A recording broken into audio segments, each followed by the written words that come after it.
Welcome back to the channel. Today I'm going to take a message that I got on YouTube from Lita Rawl. Lita put in, would appreciate a session on turning large industrial buildings into sectional titles, I should say, for smaller investors to purchase. Great question, Lita. For this, I asked George Pino to come in. He's the CEO of Commercial Brokers International. I think most of you know him by now. Anyway, I have him on the show pretty regularly. George, thank you for coming in. Thanks for having me in. I think it's a great question that Lita asks. Me too. I think especially now.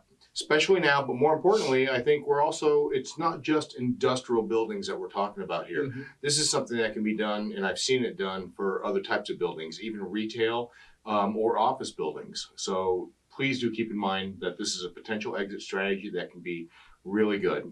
Across multiple asset classes. Across multiple asset classes. But today we'll touch on industrial. Absolutely. So pretty simple, pretty easy. Okay. Relatively straightforward. For you. For the rest of us. Well, relatively straightforward. The idea is that you're acquiring a property that, because of the larger size, you're perhaps purchasing it on a smaller square foot basis. Mm-hmm. Now, the property itself could potentially be chopped up into smaller use because it may have ended its useful life as a very large warehouse. It might be better off as a last mile distribution as things condense in. You're in an infill area. So you're looking at smaller spaces as opposed to a couple 100,000 square feet, maybe a 5,000 square foot space broken up over 20, 30 different and you parcel it out and sell it individually with SBA. Absolutely, and the reason why is you're jumping ahead of the game. Parcel it out, and the idea is that owner users are willing to pay more for a property, right? Because it's much harder to find. Very rarely do you find the smaller asset classes for industrial or for office buildings and stuff, especially medical office, where you want to have some synergies with the different types of doctors and things like that. Yep. But same goes for industrial. Or smaller industrial buildings may not have things like dock highs and high power, while a larger building will. So you can actually break that up for the tenants that need that. Okay. They don't have to take on 100,000 square feet. They could purchase 5 or 10,000 square feet.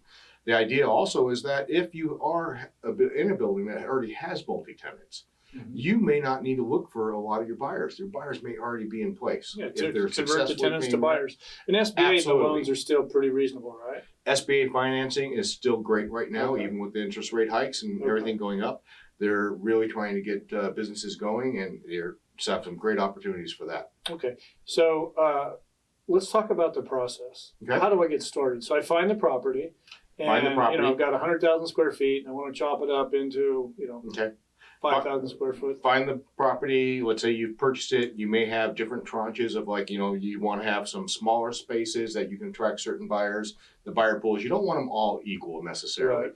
You may have a little bit larger at 5,000 square feet, and a little bit larger at 10,000 to attract different types of tenants or buyers or owners. Good point. More importantly, this is really a lot of filing and paperwork. So, when you look at the current tenants, you want to make sure that the demising walls are full demising walls in between, because now you're looking at more of a condo. There's different code and allowances that you're going to have to comply with versus a large building that just has multiple tenants. In addition to that, you're going to have to file, as the owner of the property, the paperwork to break up the title, both with the county. That's going to be a lot of work. Well, you should have. Should be worth it in the end, I guess. Should have attorneys involved that specialize in this. Yeah, you want an attorney that specializes in doing this, because it can save you a lot of time and fewer mistakes. You have not just the county, but you also have to deal with the state. Yeah. So when you're and potentially the city as well. Yeah. So breaking it all out, the county typically takes care of the parcels. Yep. So you break them out separately parceled. City is going to take care of the use, things like that, and the state maybe oversee the actual condoization of it. Yeah. So now, when you say condoization, you're talking about an owners association, right? Creating an owners association. These are technically going to be industrial condos or office condos or retail condos, depending on the type of asset class. They're still condos. It just means that they're it's a industrial building. So with that in mind, just like any condo, the owner or the developer who is parceling them out to sell individually needs to create an owners association with reserves, a reserve study analysis, I should say, and the reserves the reserve should be funded based upon the analysis, meaning, Sure. If you're expecting a roof replacement in 10 years, there should be enough of reserve and expenses that within 10 years, you're going to have to be able to pay for the roof replacement. Yep. Same goes for any kind of maintenance, the ongoing maintenance, the common area maintenance, the landscaping, utilities, water usage, things like that. Anything that a typical landlord would be responsible for would be broken out between all the tenants, and then they would pay an owners association fee.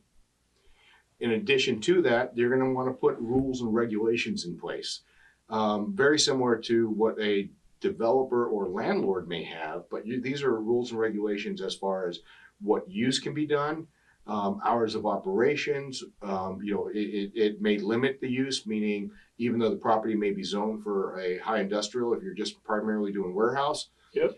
You can limit that as the condo. So you want to keep that in mind, what your goal is and plan is based upon what the needs are for the community. And what I mean by that is, one of the reasons this is a great opportunity is, as you see in large infill areas, you may have large industrial buildings that no longer serve the purpose. As the industrial area shrinks and moves out of the area. Yep. So you may need smaller spaces. Mm-hmm. But the nice part is, larger industrial buildings also come with amenities that smaller buildings may not. Like, for instance, dock high, truck access, parking lots, that a smaller 5,000 square foot warehouse may just be a drive up, roll up, get it in, get it out. Well, you're going to need an architect too then, right? Absolutely. So you're going to need an attorney, you're going to need an architect. Attorney, architect. A good SBA lender. Yeah. A good lender, get them pre-approved, get quotes out there. Absolutely. Help them out.